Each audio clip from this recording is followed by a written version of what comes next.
When you're calling using Microsoft Teams, then certain settings are being applied. And if you want to change out those settings, then you can click on the three dot button right here and then go to settings. So once you go around over here, you can see calls is an option. And over here, you can see that these are the call answering rules. So it says choose how you want to handle incoming calls. So if you want to forward your calls, then you can do that, or you can just ring the calls right here.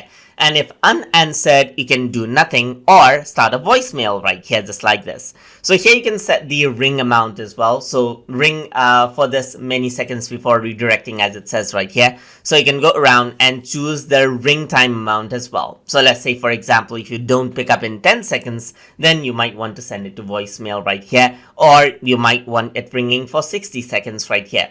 You can also configure out your voicemails right here. So you can record out a greeting right here, and then let the call record a message over here as well, and set the greeting language right here, and set out times over here as well, as you can see in the voicemail. You can go around and then choose the ringtone that you want as well, and press the play button to hear it out.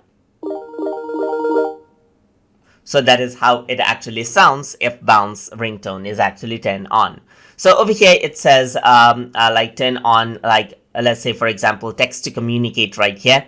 That is, you can turn on the TTI mode right here if you want to use text to communicate over the phone line. And to get this, you do need that TTY device, which is supported right here, as you can see. So you also have this accessibility feature that you can turn on as well. So that is how you can work around with the call settings inside of Microsoft Teams. So I hope you guys learned something as always. And as always, please like, comment, share, and subscribe.